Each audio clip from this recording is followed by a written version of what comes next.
आज का हमारा एडिटोरियल है वेवार्ड एलिफेंट। वेवार्ड का मतलब होता है कि something that is difficult to control. मतलब कोई भी चीज़ या कोई व्यक्ति जो कि इस तरह से बिहेव कर रहा है कि आप उसे कंट्रोल नहीं कर पा रहे। आप ये कह सकते हो कि नॉट बिहेविंग एज एक्सपेक्टेड, उसको बोलेंगे वेवार्ड, डिफ़िकल्ट टू कंट्रोल। वेवार्ड एलिफेंट। अब देखो ये वेवार्ड एलिफेंट इसके आगे क्यों लिखा हुआ है। यहाँ पे ये जो एलिफेंट है, इस एलिफेंट का मतलब है इन्फ्लेशन। मतलब हम आगे पढ़ेंगे तो समझ में आएगा कि जो मुद्रास्फीति है, महंगाई है, उसको हम ठीक तरह से कंट्रोल नहीं कर पा रहे हैं। उसे कंट्रोल करने में जो है काफ़ी दिक्कतें आ रही है, तो उसी को कहा गया है वेवार्ड एलिफेंट। अब आगे पढ़ेंगे तो और बेहतर तरीके से समझ में आएगा।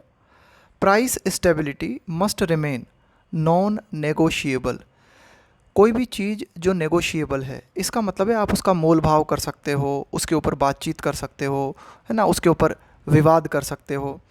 तो कहने का मतलब है प्राइस स्टेबिलिटी, कीमतों में स्थिरता, मस्ट रिमेन, ज़रूर बनी रहनी चाहिए। क्या? नॉन नेगोशिएबल, यानी कि इस चीज़ पे हम कॉम्प्रोमाइज़ नहीं कर सकते। यानी कि ये चीज़ तो होना बहुत ही ज़रूरी है। क्या होना बहुत ज़रूरी है? कि प्राइस स्टेबिलिटी, कीमतें स्थिर बनी रहनी चाहिए। ऐसा ना हो कि इन्फ्लेशन लगातार बढ़ती चली जाए। The RBI's monetary policy committee has opted. अब देखो ये जो RBI है, जो कि काफ़ी हद तक आप कह सकते हो कि इन्फ्लेशन को कंट्रोल करता है, उसकी कमेटी है मॉनेटरी पॉलिसी कमेटी, जो मौद्रिक नीतियां बनाती है। तो उसने क्या ऑप्ट किया है, क्या चुना है उसने?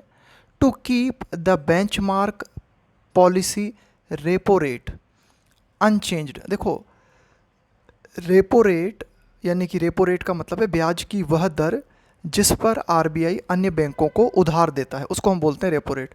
अनचेंज्ड एट 6.5% फॉर अ, तो कुल मिला के आरबीआई की जो एमपीसी है, उसने जो रेपो रेट है उसको कितने पे रखा है? 6.5% पे। और ये अनचेंज्ड है कब से?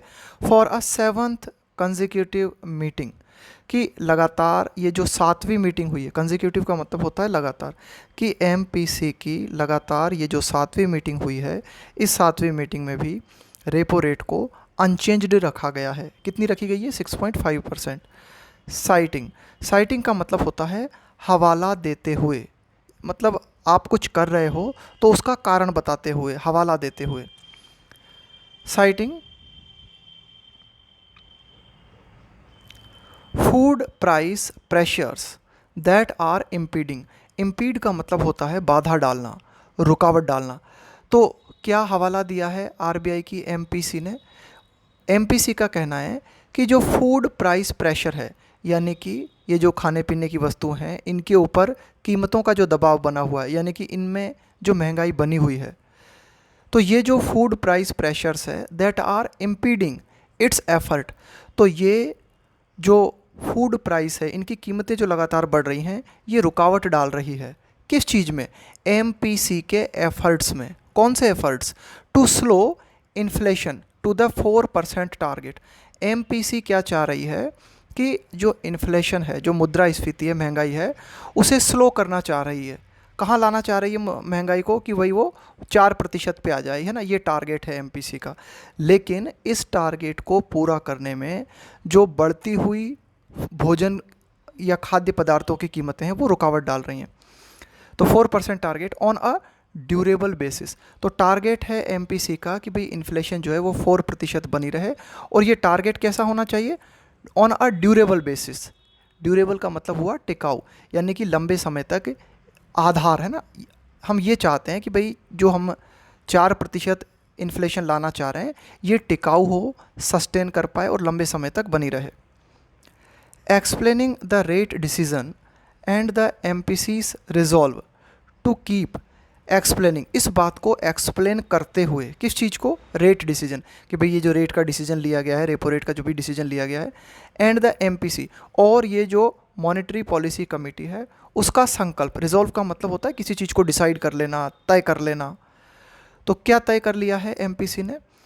To keep the policy stance. Stance का मतलब है कि भाई आपका दृष्टिकोण क्या है इस चीज़ के प्रति, आपका रवैया क्या है।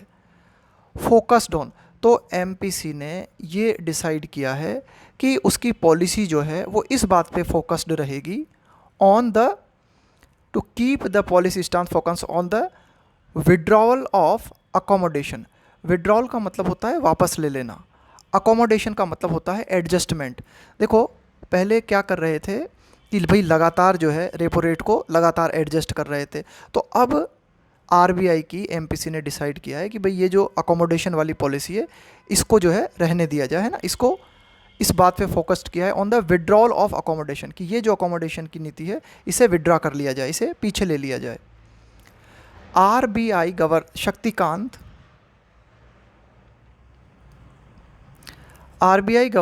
शक्तिकांत दास रिमार्क्ड, आरबीआई के जो गवर्नर हैं शक्तिकांत दास, उन्होंने ये टिप्पणी की है दैट कि the elephant in the room. अब देखो एक बार फिर से यहाँ पे हम आई, ये पूरी की पूरी फ्रेज़ आई है, या इसको कह सकते हो एक तरह की ईडियम है।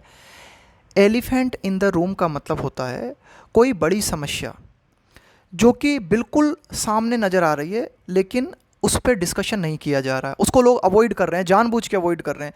इस तरह की बात जब होती है तो हम बोलते हैं एलिफेंट इन द रूम। उदाहरण के तौर पे हम कह सकते हैं कि भारत में जनसंख्या जो है बहुत ज़्यादा बढ़ चुकी है, हद से ज़्यादा बढ़ चुकी है, लेकिन इसे कंट्रोल करने के बारे में कोई नेता बात नहीं कर रहा कि भाई क्या पता वोट कट जाएं, या फिर जाति प्रथा का मुद्दा है वो बहुत हावी हो चुका है, लेकिन जाति प्रथा को कंट्रोल करने के बारे में कोई बात नहीं करेगा किसी भी तरह से। क्यों? क्योंकि वोट कट सकते हैं। तो एलिफेंट इन द रूम का मतलब होता है कि कोई भी ऐसी समस्या, कोई भी ऐसा प्रश्न, कोई भी ऐसी समस्या जो कि बिल्कुल आपके सामने खड़ी है लेकिन आप उसको जो है अवॉइड कर रहे हो, उसके ऊपर डिस्कशन नहीं कर रहे। तो यहाँ पे अगर हम बात करें कि ये जो इन्फ्लेशन है, जो मुद्रास्फीति है, ये जो महंगाई है, ये भी एलिफेंट इन द रूम की तरह ही है, एक बहुत ही बड़ी समस्या है जिस पर डिस्कशन किया जाना ज़रूरी है। तो आरबीआई के गवर्नर जो हैं उन्होंने ये टिप्पणी की कि ये जो इन्फ्लेशन है, इस इन्फ्लेशन को क्या कहा गया है? Elephant in the room, which had hit a peak of, peak का मतलब है बिल्कुल सर्वोच्च, शीर्ष, ऑफ 7.8% इन अप्रैल 2022, कि ये जो इन्फ्लेशन है इसने अपने चरम को छू लिया था, है ना, बिल्कुल कहाँ पे पहुँच गई थी? 7.8% पे पहुँच गई थी इन्फ्लेशन। कब? अप्रैल 2022 में। तो इसको हमने क्या कहा? इन्फ्लेशन को, इसे हमने कहा एलिफेंट इन द रूम। अब ये जो एलिफेंट है inflation, appeared to be, appeared का मतलब है ऐसा प्रतीत हुआ, टू बी रिटर्निंग। अब देखो ये जो लिखा हुआ है ना टू बी रिटर्निंग, ये क्या है? ये है आपका कंटिन्यूअस इन्फिनेटिव, लौटता हुआ प्रतीत हुआ। To the forest after having gone out for a walk. Having gone, देखो ये हैविंग के साथ वर्ब की थर्ड फॉर्म, इसका मतलब है कोई एक्शन आपने कंप्लीट कर लिया। After having gone out for a walk, तो कहने का मतलब ये है कि देखो ध्यान देना, यहाँ पे थोड़ा सा पोइटिक वे में लिखी गई है ये लाइन कि इन्फ्लेशन को कहा गया है एलिफेंट, है ना, एलिफेंट इन द रूम, कि कोई ऐसी समस्या, कोई ऐसा प्रश्न जो कि आपके सामने खड़ा है लेकिन आप उस पर डिस्कस नहीं करना चाह रहे, उसको अवॉइड कर रहे हो आप। तो ये जो एलिफेंट है, यानी कि ये जो इन्फ्लेशन है 7.8% हो गई थी अप्रैल 2022 में, और इसके बाद में ये जो एलिफेंट था ये आपके घर में घुसाया था, अब ये वापस कहाँ चला गया? जंगल चला गया। यानी कि कहने का मतलब है कि महंगाई थोड़ी कम हुई थी, है ना, कहने का मतलब ये है। Appear to be returning to the forest, कि भाई हाथी जो था वो जंगल से आपके घर में घुसाया था, आपको परेशान कर रहा था, अब वो जो है फॉरेस्ट जाता हुआ प्रतीत हुआ। After having gone out for a walk, कि भाई क्या हुआ था, वो जो एलिफेंट था यानी कि जो महंगाई थी, है ना, वो पहले जंगल से थोड़ी देर के लिए बाहर आ गई थी और उसके बाद जो है वो वापस जंगल लौटता हुआ प्रतीत हुआ हाथी। यहाँ पे हाथी से मतलब है आपका inflation. We would like the elephant to return to the forest. अब देखो यहाँ पे क्या बात कही गई है? वी वुड लाइक, हम ये चाहेंगे कि ये जो एलिफेंट है यानी कि ये जो महंगाई है, to return to the forest. अब देखो एलिफेंट की जगह कहाँ होती है? फॉरेस्ट में होती है ना। तो यहाँ पे यही बात कही गई है कि एलिफेंट, जिसे हम यहाँ पे किससे तुलना कर रहे हैं? एलिफेंट के, एलिफेंट से मतलब है यहाँ पे इन्फ्लेशन। हम ये कह रहे हैं कि हम ये चाहेंगे, हम ये प्रेफर करेंगे कि ये जो एलिफेंट है ये वापस जंगल लौट जाए, एंड रिमेन देयर, और वहीं बना रहे, on a durable basis. Durable basis का मतलब हो गया एक लंबे समय तक, ड्यूरेबल का मतलब हो गया कोई चीज़ जो लास्टिंग अ लॉन्ग टाइम, है ना, लंबे समय तक जो टिक जाए। तो हम ये चाहेंगे कि भाई ये जो एलिफेंट है जंगल ही में ही लौट जाए और वहीं जंगल में ही रहे, लंबे समय तक टिका रहे वहीं। ही सेड, ऐसा आरबीआई के गवर्नर ने कहा। एम्फेसाइजिंग, इस बात पर जोर देते हुए, दैट कि in the best interest of the economy, इस बात पर जोर देते हुए कि यही अर्थव्यवस्था के हित में है। In the best interest of something का मतलब होता है कि भाई ये आपके लिए सबसे ज़्यादा अच्छा है, आपके लिए मतलब बहुत ही ज़्यादा हितकर है। इट वॉज इसेंशियल, ये ज़रूरी था, टू इंश्योर, ये सुनिश्चित करना ज़रूरी था, दैट कि रिटेल इन्फ्लेशन, कि खुदरा क्षेत्र में जो महंगाई है, कंटिन्यूड टू मॉडरेट, वो लगातार धीरे धीरे मॉडरेट होती रहे, थोड़ी कम होती रहे। एंड अलाइंड टू, अलाइन का मतलब होता है कि भाई समरूप हो जाना, and align to the target on a durable basis. और ये जो हम कहना चाह रहे हैं कि रिटेल इन्फ्लेशन जो है कि भाई इस बात को सुनिश्चित करना आवश्यक था कि जो रिटेल इन्फ्लेशन है वो धीरे धीरे थोड़ी सी कम हो, और कहाँ आ जाए वो कम होती हुई, हमारा जो टारगेट है ना उस टारगेट के करीब आ जाए, है ना, उस टारगेट से अलाइन हो जाए ऑन अ ड्यूरेबल बेसिस, और ये अलाइनमेंट जो है एक लंबे समय तक बना रहे। The monetary authorities repeated emphasis, कि जो एमपीसी के अधिकारी हैं उन्होंने लगातार इस बात पर जोर दिया ऑन अ ड्यूरेबल बेसिस कि भाई ये जो इन्फ्लेशन है इसका कंट्रोल होना ज़रूरी है और ये लगातार लंबे समय तक कंट्रोल में रहनी चाहिए। तो कुल मिला के एमपीसी के अधिकारियों का ये कहना क्या, ड्यूरेबल बेसिस, इस बात को दिखाता है। अंडरलाइन का मतलब होता है किसी बात को एक तरह से हाईलाइट करना, है ना, उसका महत्व बताना, उसका उल्लेख करना। Underlines it's concern. तो कुल मिला के एमपीसी के द्वारा ये कहना, क्या कहना, कि भाई ड्यूरेबल बेसिस के लिए इन्फ्लेशन का कंट्रोल में रहना ज़रूरी है, वो इस बात को हाईलाइट करता है, क्या, चिंता को दर्शाता है। किस बात की चिंता, it's concern that headline inflation का मतलब हो गया मुख्य जो मुद्रास्फीति है, एंड फूड प्राइस इन्फ्लेशन, और जो खाने पीने की चीज़ें हैं इसमें जो महंगाई है इन पर्टिकुलर खास करके, हैव रिमेंड स्टबर्नली, स्टबर्न का मतलब होता है बहुत ही ज़्यादा अड़ियल, बहुत ही ज़्यादा कोई भी व्यक्ति है वो बिल्कुल अड़ जाए किसी बात पे, या कोई भी चीज़ है वो पीछे हटने का नाम न ले। अनप्रेडिक्टेबल, अनप्रेडिक्टेबल मतलब जिसके बारे में आप कुछ कह ना सको, कुछ भविष्यवाणी ना कर सको। तो कहने का मतलब ये है कि जब एमपीसी के द्वारा ये कहा गया कि भाई इन्फ्लेशन जो है वो ड्यूरेबल बेसिस पे कंट्रोल होना ज़रूरी है, तो वो इस चीज़ को दर्शाता है कि जो एमपीसी है वो इस बात को लेकर चिंतित है कि जो महंगाई है और ख़ास करके ये जो फूड प्राइस इन्फ्लेशन है वो लगातार एकदम सख्त बनी हुई है ना, अनप्रेडिक्टेबल बनी हुई है। With the headline consumer price index based reading, अब देखो ये जो है CPI है ना, ये क्या है, एक तरह का आप कह सकते हो सूचकांक है जिसके द्वारा हम जो है मेज़र करते हैं कि भाई कितनी महंगाई बनी हुई है। तो ये जो CPI है इसकी जो रीडिंग है, स्टक का मतलब है वहीं पे बने रहना, एक जगह फंस जाना, अबव द RBI's 4% टारगेट। तो RBI का टारगेट क्या है इन्फ्लेशन का, कि भाई 4% से ऊपर नहीं जानी चाहिए। लेकिन ये जो CPI है, ये जो सूचकांक है वो क्या बता रहा है, लगातार इन्फ्लेशन RBI के 4% टारगेट से ऊपर बनी हुई है फॉर 53 मंथ्स थ्रू फरवरी 2024। यानी कि ये अगर हम बात करें फरवरी 2024 तक की, तो पिछले 53 महीनों से हम क्या देख रहे हैं, लगातार RBI का जो 4% का टारगेट है इन्फ्लेशन का उससे ऊपर ही इन्फ्लेशन बनी हुई है। नॉर आर द एमपीसीज प्रोजेक्शन, और नहीं, नॉर हम लगाते हैं कि और नहीं, कि ऐसा तो है ही नहीं और ऐसा भी नहीं है, इस तरह की जब बातें हम कहना चाहते हैं तो बोलते हैं नॉर आर द एमपीसीज प्रोजेक्शन, कि एमपीसी के जो प्रोजेक्शन है, प्रोजेक्शन का मतलब है भविष्य के संबंध में आपके जो गेस हैं, जो अनुमान हैं, फॉर प्राइस स्टेबिलिटी हो गया, कीमतों में स्थिरता, in the new fiscal year, नए वित्तीय वर्ष में, सिग्निफिकेंटली रीअश्योरिंग। अब देखो कि भाई देखो फरवरी 2024 तक की बात करें हम, तो महंगाई जो थी वो 4% से ऊपर बनी हुई थी, और ये जो करंट वित्तीय वर्ष चल रहा है हमारा, इसमें जो एमपीसी ने अनुमान लगाए हैं वो अनुमान भी अश्योरिंग नहीं है, वो अनुमान भी कोई अच्छे नहीं है, वहाँ पर भी प्राइस स्टेबिलिटी नज़र नहीं आ रही।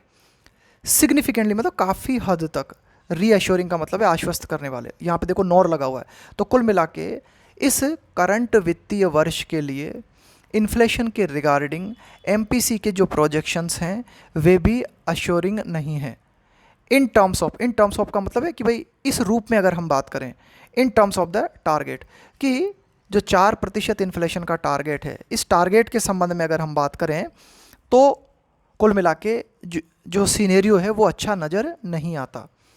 CPI इन्फ्लेशन इज, ये CPI consumer price index is expected, तो CPI इन्फ्लेशन जो है उसके बारे में ऐसी उम्मीद है to slow slightly to an average of 4.9% in the current quarter. अब देखो ये जो पहला क्वार्टर चल रहा है ना, वित्तीय वर्ष का जो पहला क्वार्टर चल रहा है, उसके बारे में ये अनुमान है महंगाई कितनी रहेगी, 4.9%। तो देखो 4% से ज़्यादा ही है।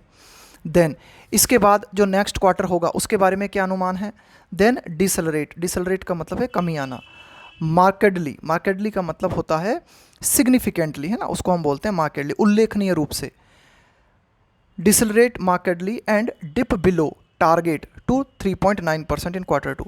और सेकेंड क्वार्टर के बारे में ऐसा अनुमान है कि ये जो CPI इन्फ्लेशन है वो 3.9% चली जाएगी, तो कह सकते हैं कि भाई 4 अपने टारगेट के लेवल में आ जाएगी।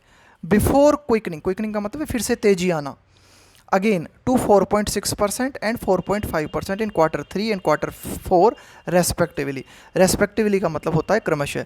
और फिर ये उम्मीद है कि इस साल का, इस वित्तीय वर्ष का जो तीसरा और चौथा क्वार्टर रहेगा उसमें फिर से इन्फ्लेशन 4.6 और 4.5% तक पहुंच जाएगी। तो कुल मिला के ये जो आने वाला या करंट वित्तीय वर्ष जो चल रहा है उसके संबंध में भी जो एक्सपेक्टेशन है वे इतने अच्छे नहीं हैं।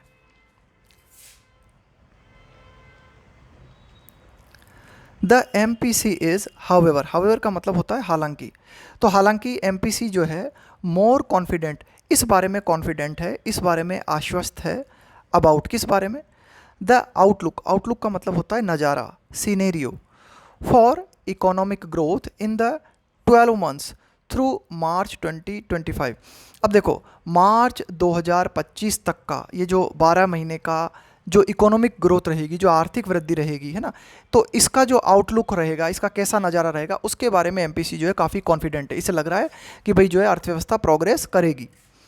With the GDP expected to expand, तो जो GDP है उसके बारे में ये अनुमान है कि भाई GDP जो है एक्सपेंड करेगी, विस्तार करेगी, फैलेगी by 7% on average this year, कि इस साल लगभग अब हर महीने का हम एवरेज मान सकते हैं कि GDP कितना एवरेज रहेगा, 7% की रफ्तार से हमारी अर्थव्यवस्था आगे बढ़ेगी।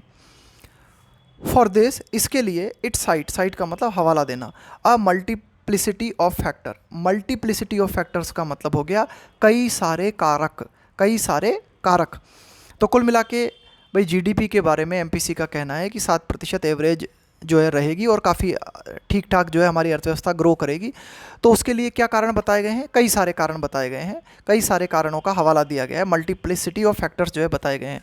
फ्रॉम कौन से कारण, expectations of a normal south west monsoon.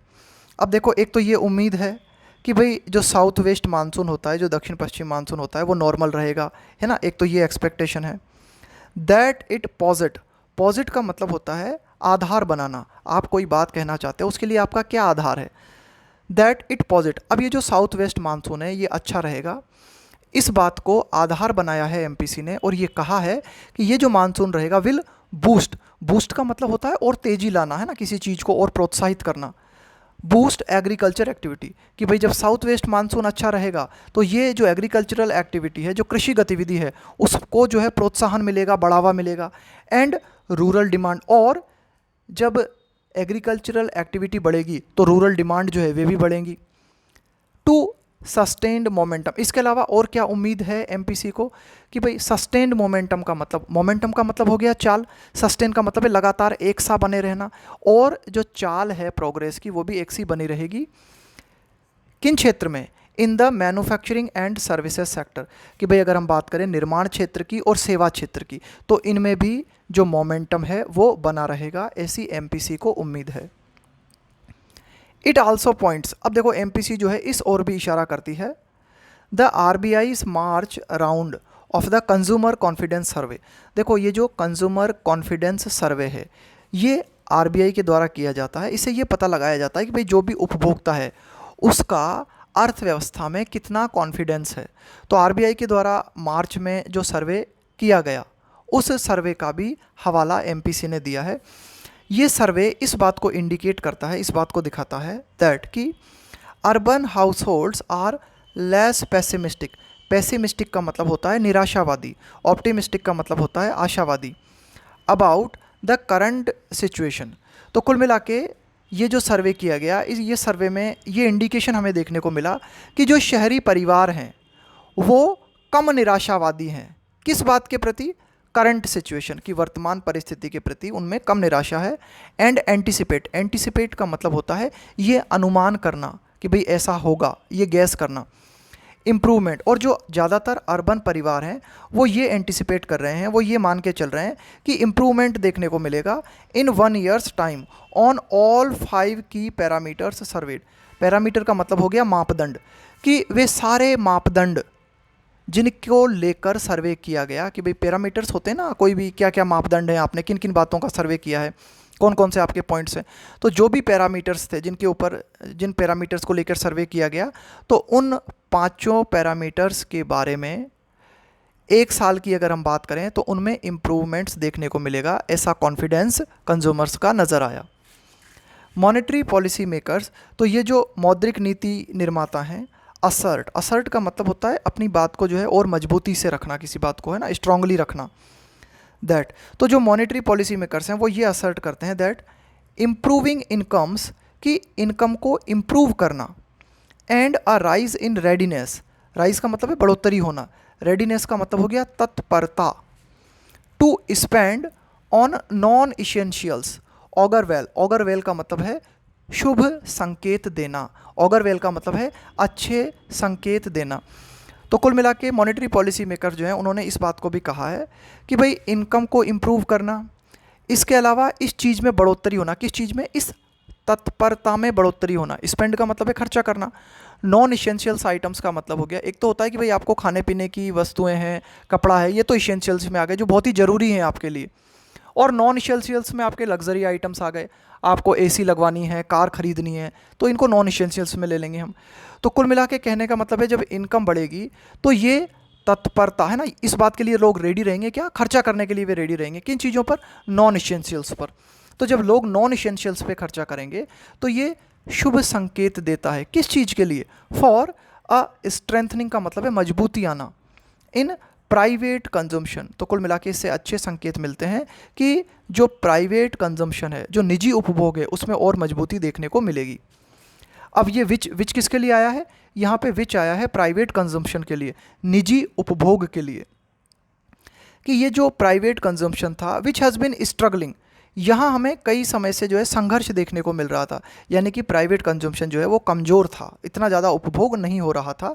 For momentum in recent quarters, कि अभी हाल ही के क्वार्टर्स की अगर हम बात करें तो इन क्वार्टर्स में हमने ये देखा, इन तिमाही में हमने ये देखा कि जो प्राइवेट कंजम्पशन है इसमें बढ़ोतरी नहीं हो रही थी, है ना, इसमें तेज़ी देखने को नहीं मिल रही थी।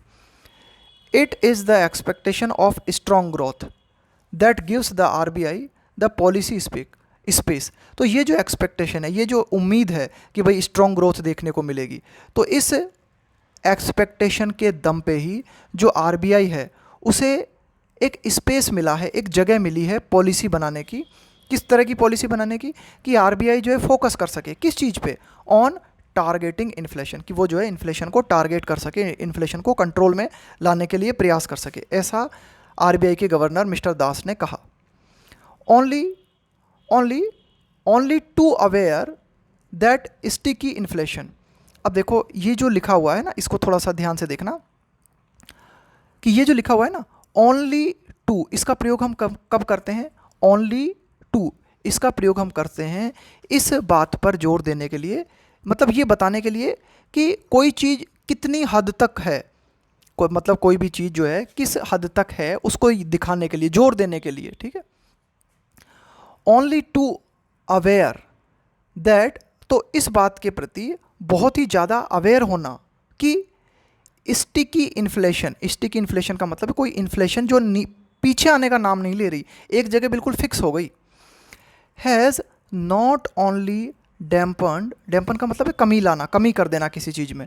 डिस्क्रेशनरी स्पेंडिंग, स्पेंडिंग का मतलब हो गया खर्चा करना, और डिस्क्रेशनरी का मतलब हो गया स्वविवेक। डिस्क्रेशनरी स्पेंडिंग, इसका मतलब हुआ आप अपने विवेक का प्रयोग करके जो खर्चा करते हो उसे हम कहेंगे डिस्क्रेशनरी स्पेंडिंग।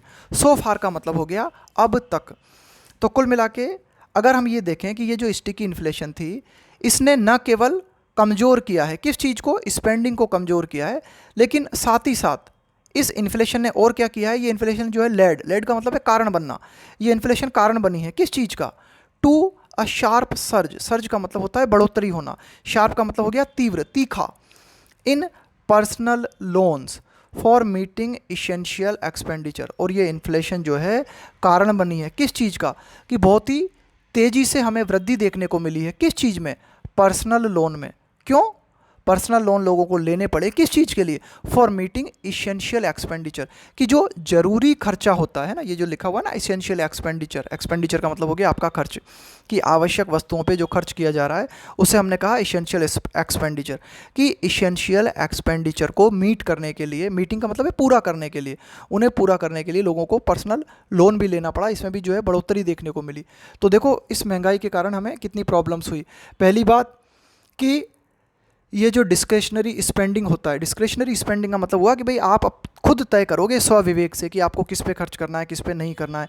तो ये जो डिस्क्रेशनरी स्पेंडिंग है ये इन्फ्लेशन के कारण कमज़ोर पड़ गई, और साथ ही साथ ये जो बढ़ती हुई इन्फ्लेशन है ये कारण बनी किस चीज़ का, कि लोगों को इसेंशियल एक्सपेंडिचर को पूरा करने के लिए भी लोन लेने पड़े। द आरबीआई चीफ्स डिटर्मिनेशन, तो आरबीआई चीफ का ये जो डिटर्मिनेशन है, जो उन्होंने, डिटर्मिनेशन का मतलब है कोई भी चीज़ आप जो है उसके प्रति आप संकल्प कर लेते हो, to send the elephant back to the forest, कि ये जो महंगाई का हाथी है जो हमारे घरों में घुस आया है और जो हमें परेशान कर रहा है, इस हाथी को वापस कहाँ भेजा जाए, जंगल भेजा जाए। तो यही जो डिटर्मिनेशन है आरबीआई के चीफ का, कि ये जो एलिफेंट है यानी कि ये जो इन्फ्लेशन है इसे वापस कहाँ भेजा जाए, जंगल भेजा जाए।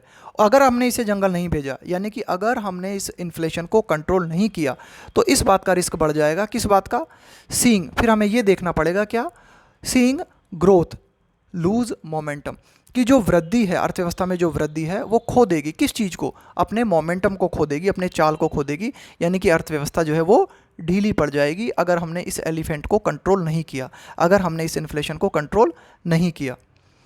तो ये बात जो उन्होंने कही है इज वेल जस्टिफाइड, ये बात जो है जस्टिफाइड नज़र आती है, ये बात बिल्कुल उचित नज़र आती है।